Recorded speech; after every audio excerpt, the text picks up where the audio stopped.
What's up? It's Tommy Green. You're listening to the REV Talks podcast, brought to you by the REV Gatherings, digital tribe of up-and-comers, emerging leaders, doing our best to keep in step as the face of the church changes in our generation. If this is your first time checking out the podcast, welcome home. If you are a returning visitor, hiya. Feel free to subscribe, share it around, give us a 5-star review. Tell somebody. If you like what you hear, please let us know. You can reach out to us at therevgatherings.com. Feel free to email us at therevgatherings@gmail.com. Hope you enjoy the episode. See you on the other side. It's going to happen. It's going to happen. All right. Johnny Giovati. What's good? Yes. Oh, okay. This is happening. This is happening. It's our first real episode of the Rev Talks podcast, co-hosting together. Cone a dash. Co-hosted. Heck yeah. Okay, so I want you to tell maybe people that don't know, maybe they have no idea who I am, they know who you are, or people that have no idea who you are because they know who I am. Talk about the genesis. How the heck did this even happen, bro? How does this happen? Well, here's how this happened. The origin story, when the meteor came from outer space and dubbed us a co-host of the Rev Talks podcast. Absolutely. It'd be my pleasure. I mean, we've been around as like, I don't even want to call it a motley crew anymore. Like, cause I think we will throw it around like it's some like ragamuffin crew, but it's actually like this legit group of people that like are so like, this is like legit group of people that like their whole goal is just to like make sure that nobody gets left behind, that nobody feels on the outs. And we've just like bounded together. So our Rev crew, Salt Lake, and just the ideas and the people and the experiences that we want to tell stories, and we want to like reach out and do something that's like inclusive for people that don't always feel included. So I'm into it. Well, so talk about this then. So the Rev gang, we've been doing that for a while. Talk about how did Johnny G and Tommy G become home? How did that happen? Talk about that a little bit. What's the genesis of our friendship? You mean because I am like the epitome of hardcore? I am HX core X all day? Yes, that's exactly what I mean. Well, it started with a live journal circa 2004.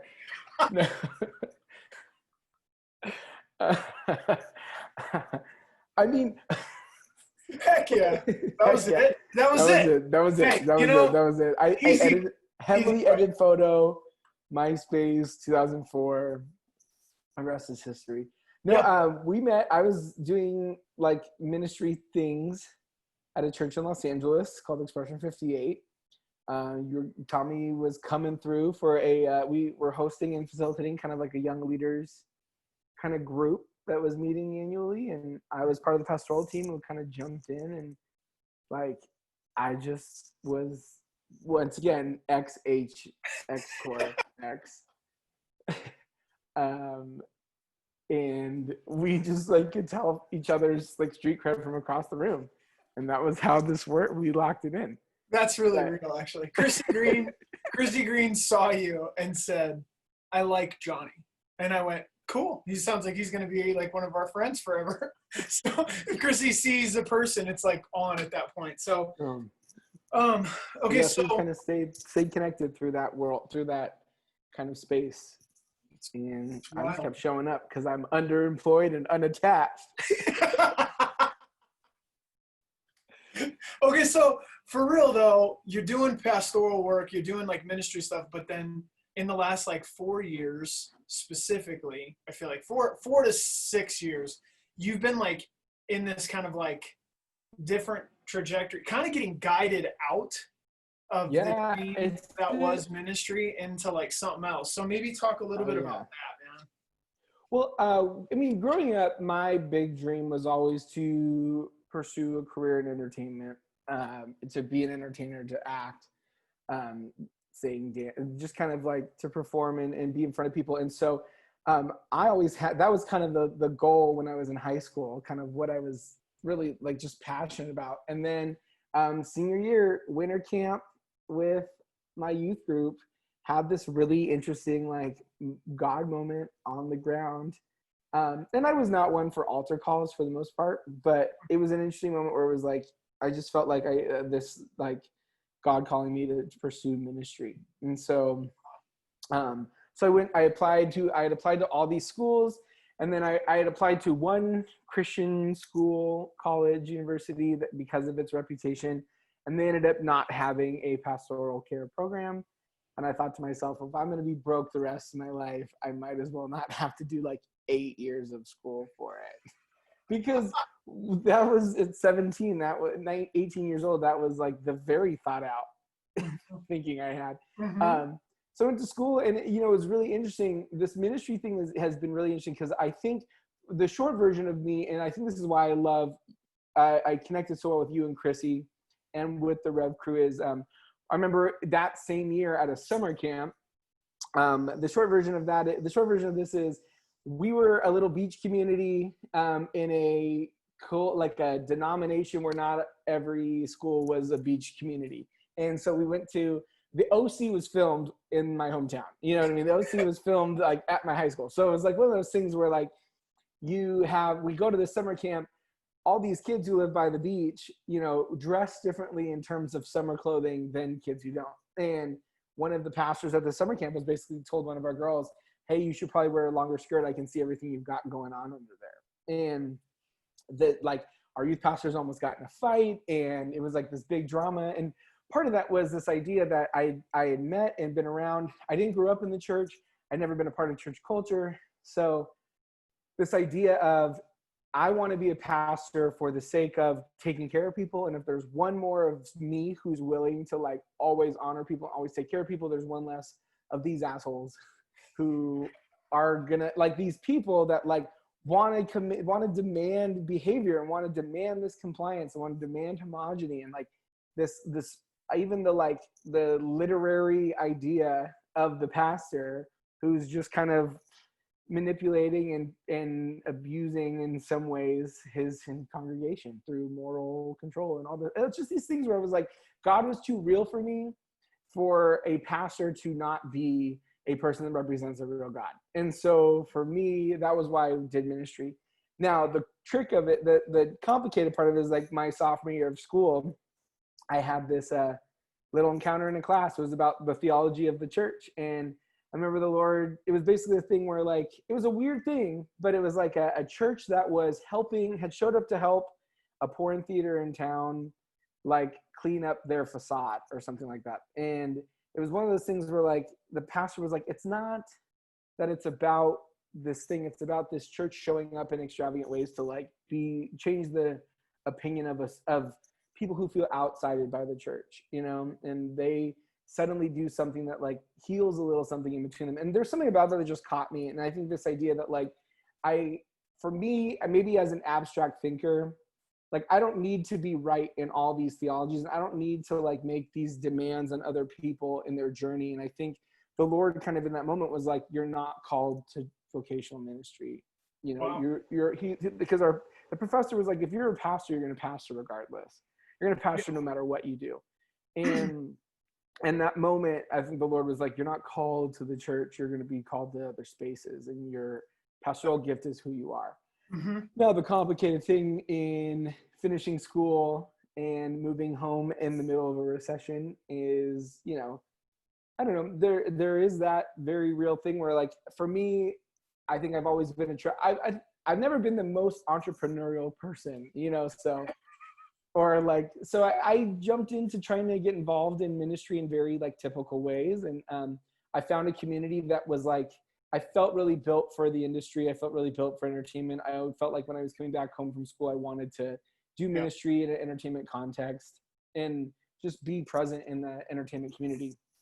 And the interesting part in that, just kind of, I found a church that was a mix of all my things: social justice, worship, And I just was like, I just want to be a part of that. But I think kind of mid-recession and not really being on staff anywhere, or like having a call but not necessarily a task in that same space.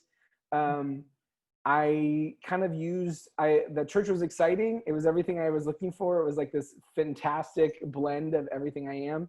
At the same time, I think I used the journey of like moving out of the church I think I used my success in that space of church as a way to kind of circumvent the call the work I was supposed to do individually in personal. So break that open, just because there's a lot of people that feel like they have a call, or they have a task. They don't have a call. They have a call, but they don't have a task. So there's a lot of people that feel like, I feel called to do the kingdom stuff, and I also am a human on this unique journey in God.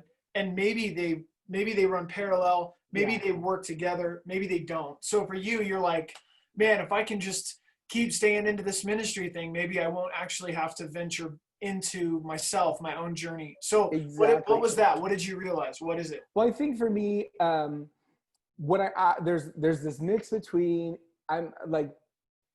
there's a journey between being talented at things. Like I have a really strong moral, ethical value in terms of ministry, moral, ethical standards and benchmarks in terms of doing ministry.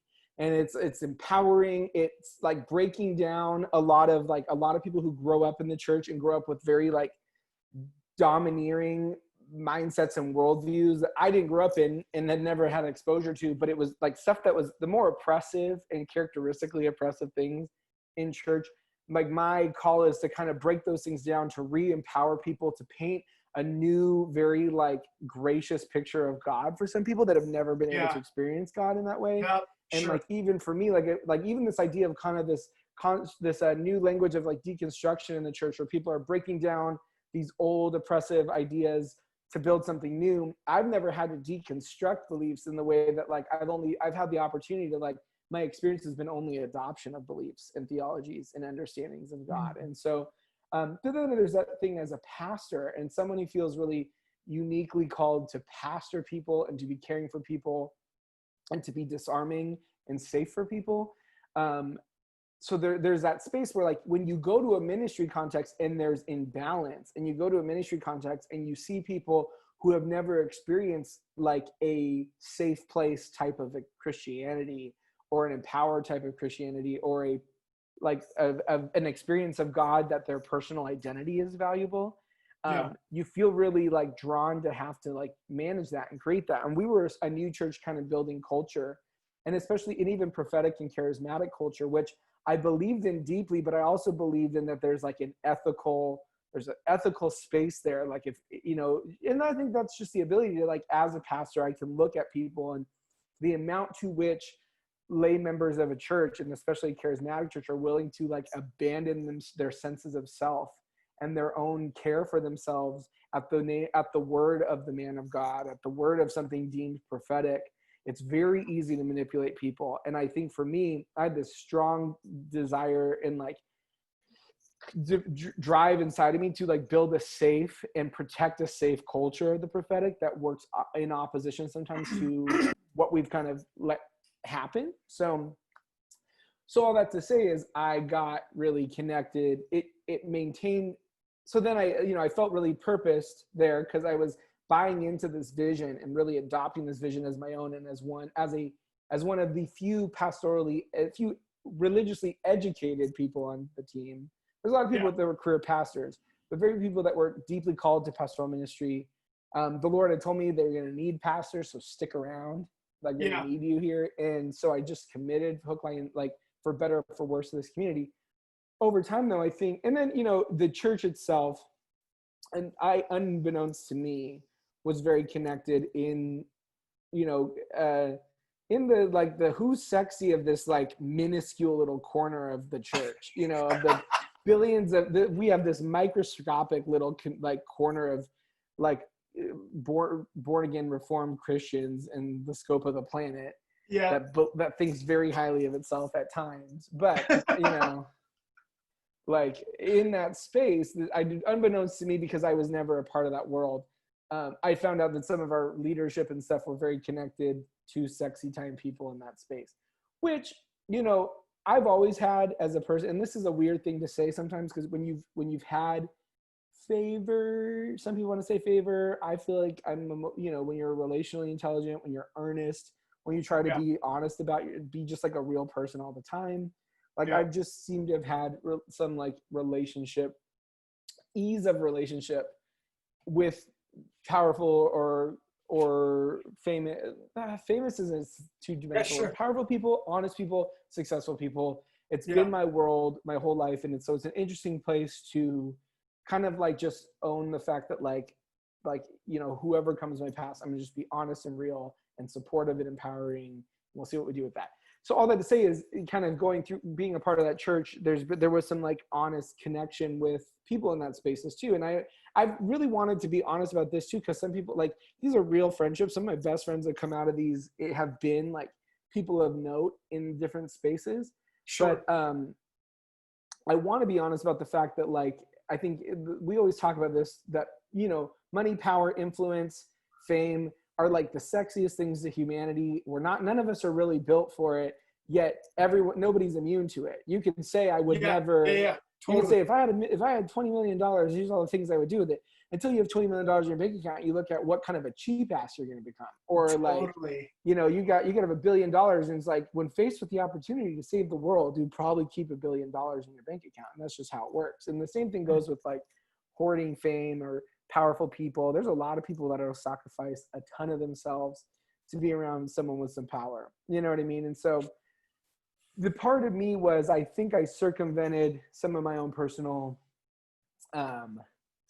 growth and opportunity and chances to put in 10,000 hours towards something in the, like, some of the ease of relationship and the sense of, I found my sense of success within this church community that was maybe different from my own personal building something. And as time goes on, you realize, like, you know, there is that weird thing where, like, you know, I hadn't built anything uniquely my own. And over time, I think churches are complicated in that space too, where, you know, when I was in college, I had a really hard time because I'd never been a part of charism or Christian culture. I didn't realize Christian culture was a thing. I didn't realize there was so much division within Christianity. I didn't realize there was so much judgment of the world, because I wasn't a part of a really small church that just didn't operate that way. And I think it just was too small to be of anything.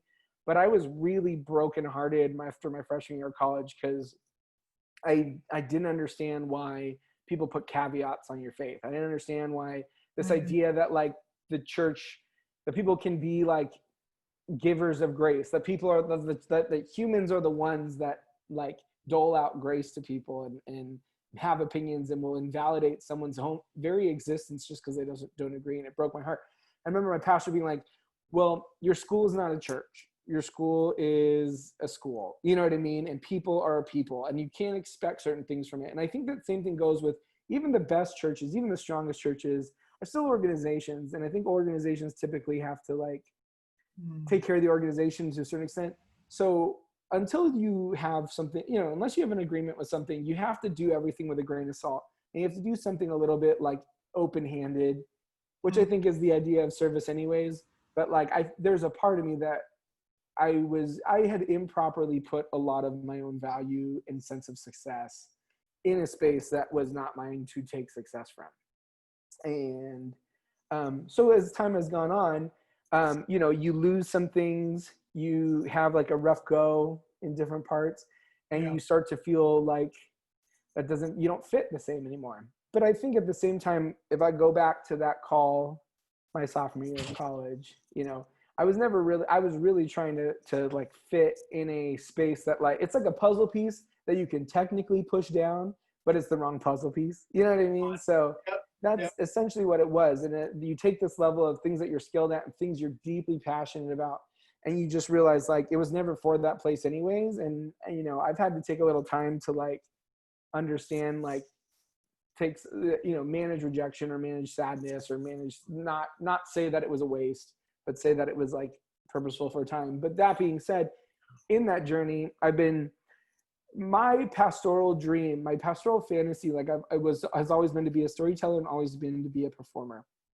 And sometimes it's hard to, I didn't always have like I wasn't the kid that was put in like acting classes and stuff growing up. Like I did plays, but it was, I never really had this like open-ended, like high five, like go do your thing you're built for. Yeah. It was a hobby, or I felt like it was a hobby because, you know, I was one of 5 kids. They were all doing sports and I was the kid doing art, and like, you got to just, and art is one of those things where you have to just believe in yourself regardless. But the pastoral part of me was like, I want to tell stories that force people to understand a way of life that they wouldn't personally live, whether it's poverty, whether it's stories of like people, like marginalized people, race, gender equality, like just, I want to tell stories that force people to engage with an experience that they would never have access to, that they would never be a part of their stories, and figure out what to do with it. And I think there's a level of justice and empathy, and like, that's what it is. It's empathy, yeah. bro. It's an empathy thing. It'll save so many people's lives, bro. Exactly. And so that's kind of like the fantasy I have. And I think, you know, entertainment's weird because like you do it out of purpose and you do it out of drive. And it's this thing that's like, it's a dream. It's nothing until it's everything, but it's nothing until it's something. And it's this wild space. And so in that kind of transition outward from ministry stuff, or feeling less like I fit in it, I feel like, you know, I was also feeling a lot of call to push out to just be like, all right, it's time. You have to just figure out a way.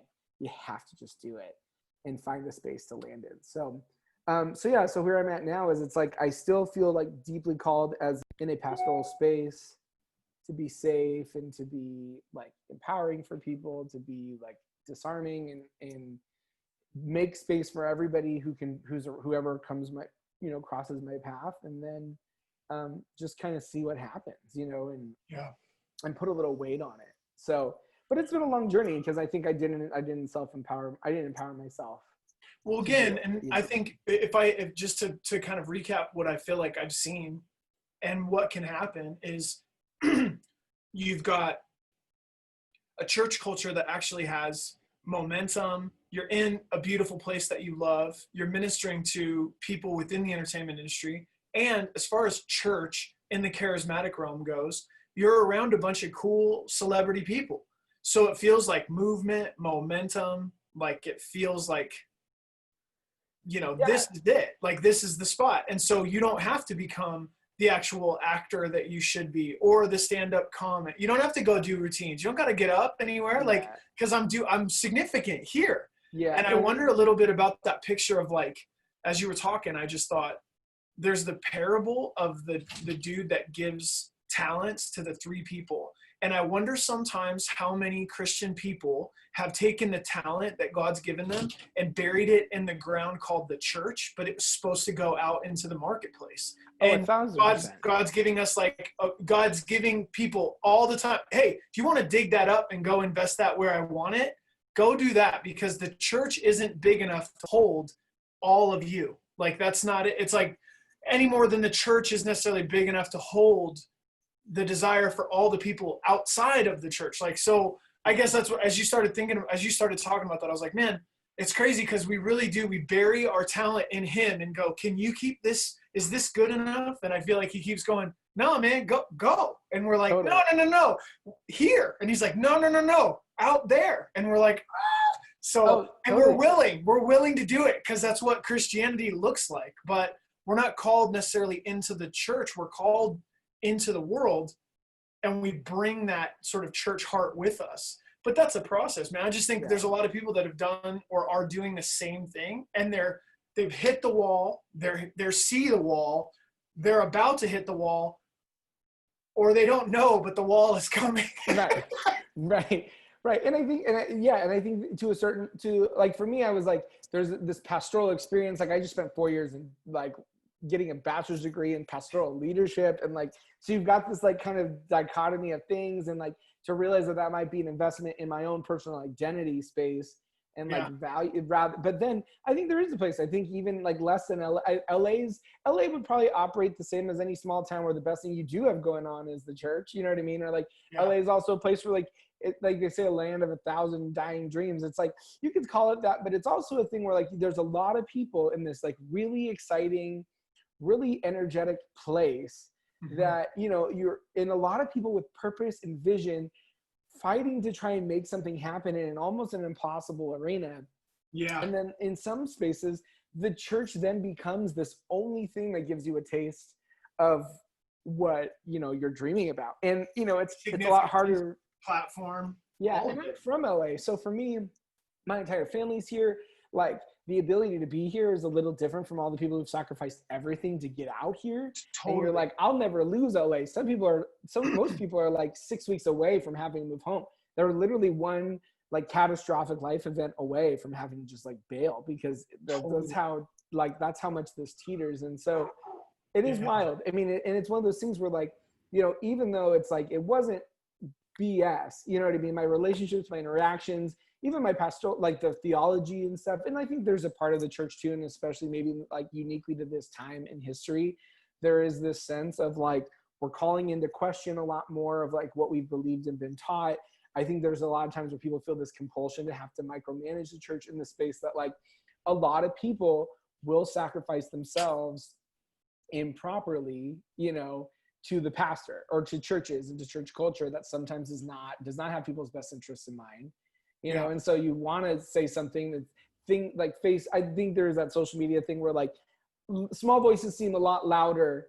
Like, I feel like I'm reaching a farther network than I'm actually reaching, and I feel like other people are reaching networks further than they're actually reaching because I'm seeing it online. And it's not the same.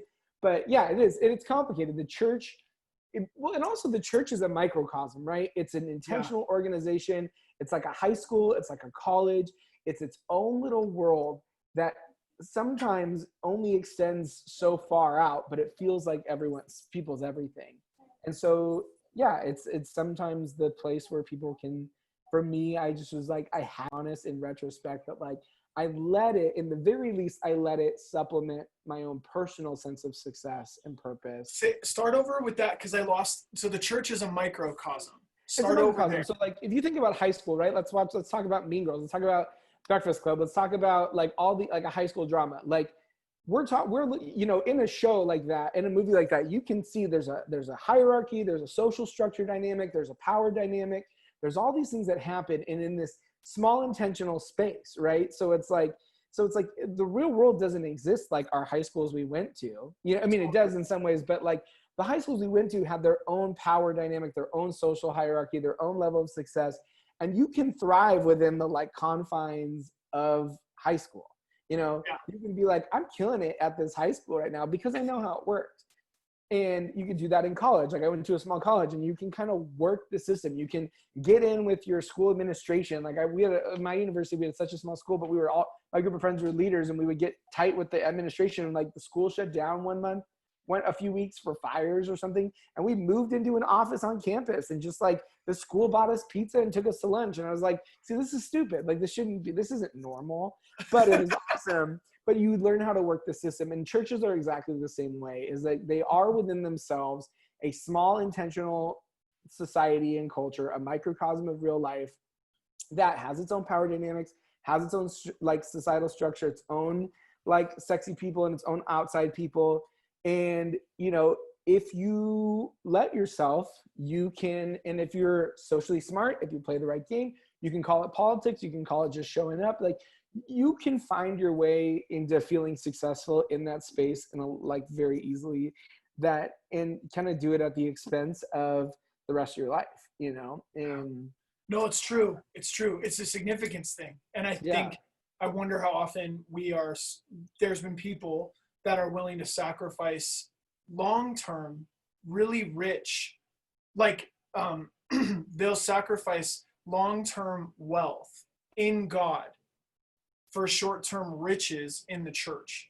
Oh, totally. And there's a different journey completely. And I think most people find deeper fulfillment when I would say it like this, navigating church, when you're into it, when you're like, I'm doing this, a lot of times is God disappointing you out of a small vision until you really find your lane. And then you're like, oh my gosh, thank you for not allowing me to stay where I was. But it's just growth and progression. But I think when you feel like you've been saved from something into something, and then you realize that God's like the something that you were saved into, called the church, called salvation, called this experience, this faith experience, that's supposed to actually help me and you grow you. It's not supposed to be the space that you just live in forever. But I think we're really scared. That's scary. It's super scary. I feel like that's what I say all the time, is like, I sucked so bad at life that when I got saved, I was like, hey, don't give me life. I'm going to break it all over again. And so just let me stay here. And he's like, no. So I think as you share that journey and just go, as you describe the microcosm, the self-servingness, the institution or the organization that is every single church community, like every business, like potentially every social circle, every organization, they have their own little world that they exist to do. And part of navigating your faith journey, especially in the days to come, is going to just be recognizing that while it's a different thing, it's kind of the same everywhere you go. Right. Man. Okay, so let me do this then. So because I feel a little bit like we're going to have so many conversations. So, okay. So here we go. For this episode, for our little time together, right? So people have a chance to hear your heart, LA, entertainment, pastoral ministry, super fun, amazing, bridge builder, storyteller. In the last handful of years, and more specifically right now, in the midst of all the kind of political unrest, the shifts and the changes, Corona camp, Christianity 2020, what has stayed the same for you about Jesus? What has changed the most for you about Jesus? And that'll be it, bro. And then we can we'll alienate a bunch of people, and then we'll just move right on, bro.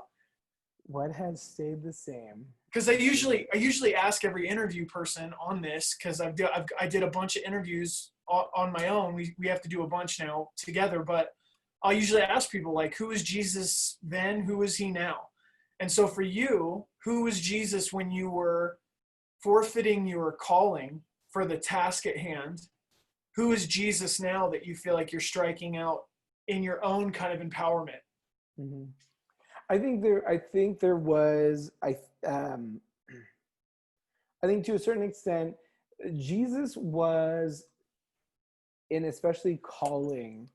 I don't know if I would have given it as something uniquely uniquely for me to a certain extent. Like, I felt like I had this the radical experience of God in my like high school years and in college, like gave me this like sense of like this deep-seated stability in my faith to a certain extent.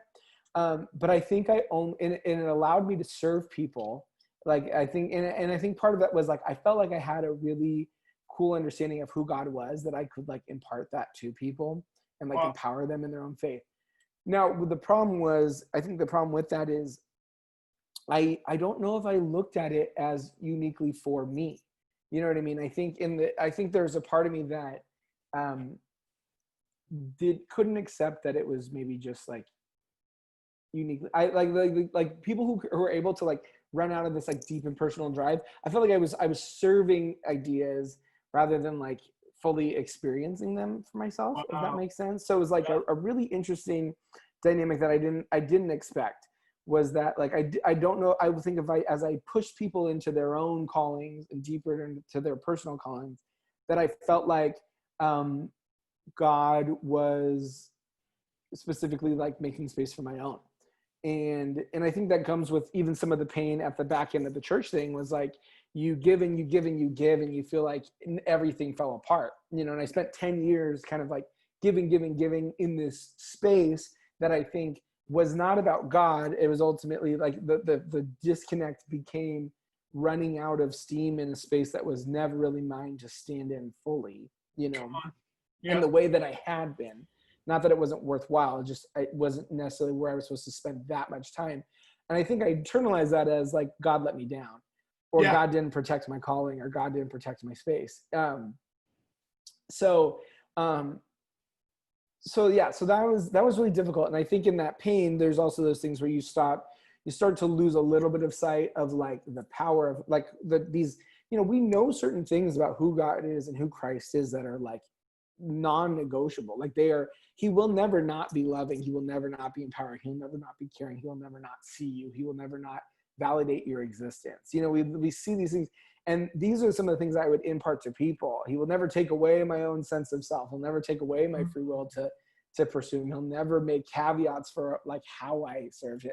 So even those things were like, I forgot some of those things in the pain or rejection, or as like my relationship in church spaces has felt a little strained sometimes. So moving, how has he changed is I see him a little bit more for me uniquely. You know what I mean? I feel like I'm just meeting him a little bit as like in the space of like protecting calling, not thinking that like, I don't know what it was. There might've been a part of me that thought like I would just fall into my calling. You know what I mean? And that was out of youth. And I think that was out of service. It was out of just continuing to show up. Like I bought a car right when I graduated college, literally knowing I was going to drive it into the ground to do ministry for this church. You know what I mean? So there's parts of me that was like, and it's not that I'm unseen there, or it's not like anyone's forgotten me, or like there's a categorical rejection there. But it did feel like at the end of that time that it was all something that I did for nothing. And that is not true, But that's how it feels. There's people that are giving themselves, their energy, their time. You give all that time and you wonder like, what was that even worth? Like, how can like a year later of a lot of pain and a lot of like brokenheartedness, how can that possibly have been of any value? You know what I mean? For others, and you feel completely forgotten, or you feel like, I literally gave my 20s to this thing, and like at some point I'm supposed to retire. You just kind of look at the long term. You're like, what? Like I have friends who are like 10 years into relationships and marriages and kids and houses, and I'm like, like okay, let me tell you, I could paint a clearer picture of all the ways that I am not those things, but at the same time, feeling even deeply more connected to this call on my life that I literally cannot, like the hard part and the hard thing I before I convince other people, I have to convince myself sometimes that some of these things are like deeply mine to hold on to. And totally. I got to figure out what that looks like. So I think how God is now is that there's an invitation, I think, to see him a little more personally than I had. Like I see him as something very powerful and alive and present to me, but also there's a part of me that's like, I think it's the difference between like a lawyer starting at a law firm and starting their own thing. You know what I mean? It's a real estate agent starting at a big company and going out and making their own boutique brokerage. It's like you have these things where it becomes like you serve this idea of a greater entity, and then it becomes an entity that maybe is like more uniquely your own, and that's still worthwhile. And so that's cool. And I'm just trying not. That's cool. Yeah, and I think in the world, and that's like a personal thing. I mean, this is a really complicated time to be a Christian, I think, in the history of the world. And I think the journey that we're all going to be on, I think it's one of those things where like, I don't know, the picture I could paint of it is I think kind of like a recession, or kind of like a tragedy. Let's say your house burns down, you're talking about years and years of recovery to like, you put your life savings in a business and it goes under, and it's years and years of personal recovery and effort to kind of find your way back. Like I think a lot of people now, you can have all the opinions you want about whatever you want with the coronavirus and stuff, but there are people who lost everything after building up to everything, and it's going to take them decades to fix it. And I think the church is in a similar space, to be honest. I think like there's a lot of people that are going to throw a lot of bravado and a lot of opinion and a lot of principled like soapboxing as to who they are and why they are and what they like, the power position they're in.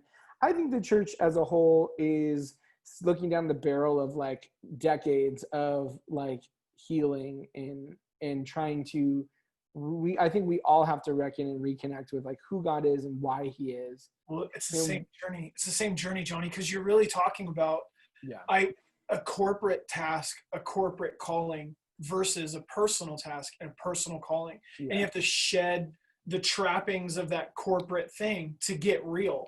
And I think for the church, I think it's a very simple time to be a Christian, probably in tons of other nations. Right. It's just a challenging time to be an American Christian if American comes first. And that's if you're going to shed America to take on Jesus, you're fine. It's the shedding of that, all the trappings that go along with being a Christian in this part of the world. Yeah. And who's willing to really be exposed to just God? Who's willing to go, no, I'm going to bring these ideals with me and we'll see if they're going to last. I just would say all of us have to stand in those moments before the fiery love of God. And some of the crap that we brought to him burns now. Totally. And if it's going to burn now, good to go. But there's a lot of people I think they're so married to their identity as Christians as they've known it, that they're going to forfeit that personal call deeper into his heart.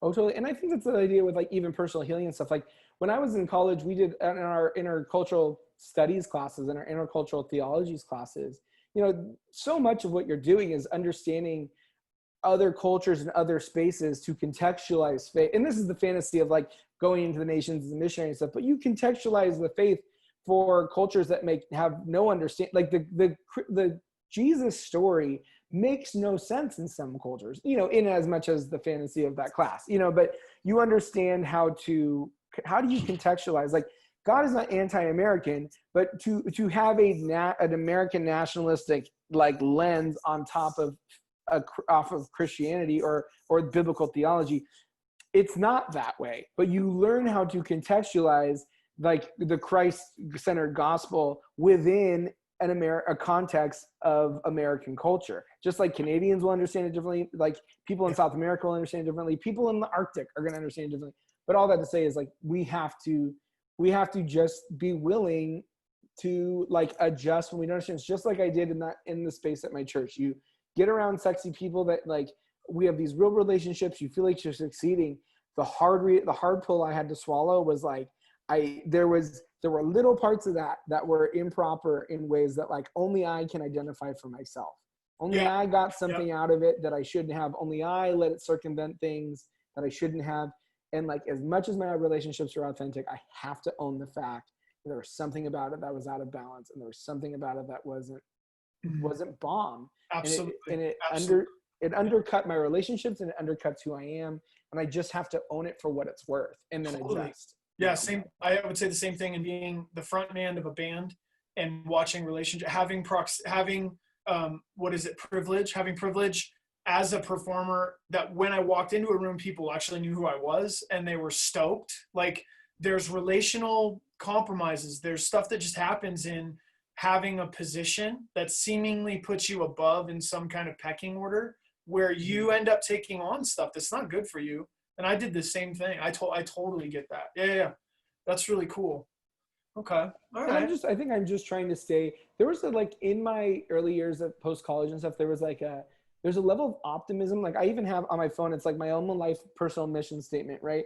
And one of the things is like it's like a boldness, but it all hinges on like being bold in the belief in the goodness of people and the limitlessness of their potential. And I think, and that was like a God-given like phrase. And I think there's this like, I wanted this like obnoxious optimism of other people. And this like, and I think that goes to seeing people how God sees them. And it's like, I'm relentlessly optimistic and relentlessly believing the best. And I think the last handful of years in ministry spaces and in the world and politics and in the way that like a lot of people, even some people I've been formally connected with in the past, choose to operate publicly, there's a thing where like I stopped believing that. There's a part of me that was like refusing to believe in like this be relentlessly optimistic and hopeful of other people. And so there's a part of me that's also still trying to say, I liked myself best when I saw people in that light. And I have to choose to like hold on to that regardless. So I'm trying to figure out how that works, you know? No, and that's the part, is like, it's got to be tested. I would say there's a beauty to innocence that's just deeper than character. Yeah. And then there's something about character, which comes through cutting and wounding and through the process. And so to remain relentlessly optimistic when, you know, there's the Las Vegas shooting, and then there's disappointments in ministry, right? And there's you lost your friend, the teacher, in the Las Vegas shooting. Yeah. Right after we did the Fight Stories podcast, where you were like, I'm just sort of like radically optimistic, and like, and then wham, and then you spent a half a day crying in my house, like, yo, this is crazy. Like, so I think there's an innocence which is deeper than character, right? But then there's a character where like love and hope are very strong. I don't think people understand how tough they are, because we beat the hell out of all of those things, and they just keep rising up. Like, right. And so I think you're just in the journey, Johnny. Right. Like, I think that's very true. Like kind of in confluence with my, like, honestly, timeline wise, for sure, my journey from being, and I don't know if I'd say it's out of ministry. I would say probably being less codependent with it, or less like less like needing it, less, you know, using it, to less transactional about it, you know, whether I understood it or not. That whole journey has taken place with some also very significant personal life experiences, like a lot of loss, a lot of grief, a lot of like painful experiences. And so, that has been part of it. But I think those are those things too, where like maybe moving forward, I mean, little things, even as like in performing and whatever, like it opened up my, you know, my emotions are more open. I'm a little bit more like connected to a raw, gritty sense of self that like, I don't know if I was before, you know. You weren't. And that's the gift that it gives, right? Like, right. It's just like how Chrissy was saying recently, just that idea of like grief becomes an interesting companion for a season and teaches you stuff. And if you reject grief, you reject a part of the gift that I think this stuff brings. So I like it. I mean, I hate all of the stuff that I feel like we've gone through. I like resent it and don't want it. But then when I greet the experiences like a friend, all of a sudden it's like Jesus said, you know, agree with your adversary quick. It's like it's like, so you don't end up in bondage. And so I think that's really cool. Okay. Well, I'm gonna say this. We're going to do this like once a week. I'm down. Okay. So, we're here for it. There's a dash, bro. It's a co-host, bro. So we'll do our weekly. This wraps up. Boom. Episode of first co-host episode of the Rev Talks podcast. So if people want to follow you and they want to journey with you, especially just through social media, since we're all in lockdown, how do people find you? I'm at Johnny Giovati, JOHNNY GIOVATI. I'm currently in the journey. I love this journey for myself. I'm trying to like divest from like be less on Facebook and moving to Twitters that I've had since like 2004 and have like never used. That's awesome. But Twitter and Instagram. Oh, we good? Yeah, we're good now. So Twitter, Instagram. I said I got a ring light, so thirst traps are coming in hot. There's gonna be a lot of portraits with that weird little circle in the middle of my eyes, so people will know I'm an influencer. And I love it. You are an influencer, Johnny Giovati. You'll notice I'm unreasonably attractive with all the filters I put on. So, you know, looking up. That's real. Hell yeah. Well, I love you so much. Okay, we'll do it again in a week for everyone that's tuning in. Thanks for checking out and meeting our amazing co-host, Johnny Giovati, on the Rev Talks podcast. Hit us up if you have questions at therevgatherings@gmail.com. You can visit our community at therevgatherings.com. And I don't know, we just launched, I launched the first 2 podcasts just for fun yesterday. So they're on Spotify right now, but I feel like they're coming up on Apple soon. So, you know, whatever. Hopefully people will be able to find it. I don't know. Yeah. So anyways, if not, this was like a great time for us. It's perfect. All right. I love you a lot. I'll see you soon. Love you. Thanks for tuning in, guys. Does that feel podcasty?